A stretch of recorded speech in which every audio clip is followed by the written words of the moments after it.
Did you get interested in this, Rob? Was it something that you saw?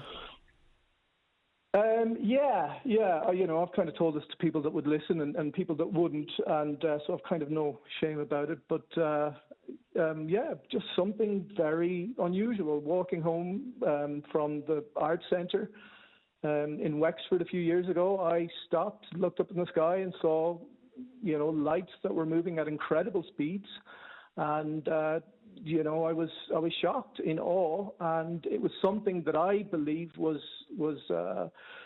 incredible. So that led me down the road, and I'm kind of organising this convention now to get people like me together. And of course, if you're not interested, that's fine. But we'd like to talk about it, and we'd like to share our experiences because it's fun. It's a bit of crack, and it does have implications. It does have ramifications because this technology, if it was technology, and again, we don't know anything, would be groundbreaking if we had access to it. Okay, no, it's certainly interesting. And, people will ask the question, were you coming home? Had you been drinking? Were you tired? Like all those questions. Yeah, absolutely. And they're valid questions because it's completely up to, the individual to make their own mind up about it. But the answer is, of course, I wasn't. I was perfectly sober, and that really isn't kind of,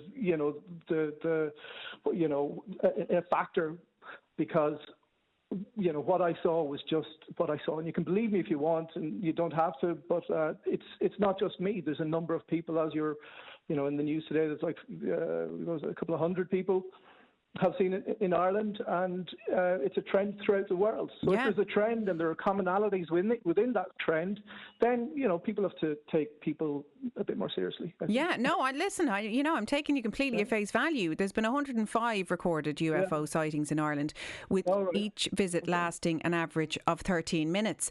And where does your head go with it, Rob? Do you think, God, is it aliens, or does it go to a kind of a spiritual place, or do you think, are we being watched by a government organisation that we don't know about yet? Do you go conspiracy theory? Where does your head go, or is it to all of the above and more? Well, no, it's straight to what facts I can get my hands on, that normally leads me down to the root of what's going out in America, because there's so much more. They're not transparent, but they're more transparent, and they have more information about what's going on than we do in Ireland. So I look at, the videos that came out, and then, of course, department officials will release information. And a big story, of course, is the Marco Rubio, who is the Senate chair of the Intelligence Committee. And he released statements about, there are these objects flying over restricted airspace in the US, and we don't know what they are. So that's really important, because if they don't know what they are, sure as hell I don't know what they are. But they're there, and they have to be taken at face value. Ooh, it's very interesting. It certainly is. Will you stay on the line there? That's Rob Kennedy there, co-organiser of the first virtual UFO convention in Ireland, and you can find out more on Facebook. I want to bring in John. John, you're welcome to Lunchtime Live on News Talk. How are you? I'm fine, and yourself? I'm not too bad at all, thank you very much. I'm interested in this. So if there's been 105 sightings around Ireland, have you seen something in the sky? Yes. Well, back in 2003, I was driving to a village in County Limerick. It may be around 1:30 in the daytime. And I was after doing some work. And I was driving slowly, maybe 20 miles an hour. I had a Ford Fiesta car.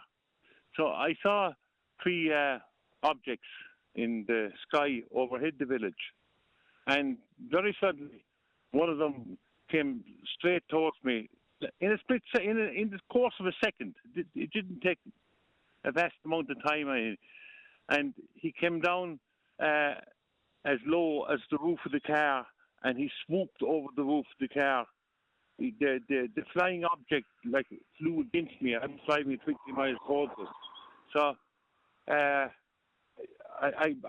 could see the pilot for maybe a split second, maybe half a second of that, and all I could say about him was that he had a face like the shape of an egg or something like that. He was some type of human being, but not a human being like us. And a creature, John, a creature. some type of a creature. A creature would be a better word. And he looked at me for half a second, and I looked at him, Isa, whatever. And I looked at the creature for half a second. And I thought it was maybe an air display or something like that. But it had shocked me because I had known that there's a 1,500 feet threshold for single-engine Cessna planes and all that type of stuff. They can't come below 1,500 feet. Because I had learned that from a cousin of mine who's a pilot when he trained at Coona Airfield in Limerick when he was young there at 15 or 16. I used to go with him. So when I parked the car, maybe about a minute later, where I was living, I got out and I looked up and I looked around the sky to see what was there, and I could see nothing. I saw nothing anymore. That was the end of it. So the only thing I could say is that what I saw was there were round objects. The colour of them was military green, the very same as the army, and they were completely round, and they were extremely fast. They were just gone of a shot way over a hill, and the blink of an eye, and I thought maybe when I found I'd see something again. So that's all I could say about it. That's quite the story, John. And I'm not saying that, like taking the mick at all. And I probably shouldn't have put creature, I shouldn't be putting words in your mouth. But, yes. How does it feel to have an experience like that and know that, so many of the people you tell just aren't going to believe you? Well, you feel puzzled because, you see something and... I mean, I've never hallucinated in my life. Not that I know of anyone. Nobody else has ever thought I imagined or hallucinated about anything else. That's what I saw, and I can't define in detail any further than that what I saw. Mm. So it just leaves me thinking, but is it some military organisation, some high tech, or is it something divine, or is it something? But when a group of people besides myself haven't seen it, I just stay quiet about it. Yeah, fair enough, John. There's more to say about it, Yeah.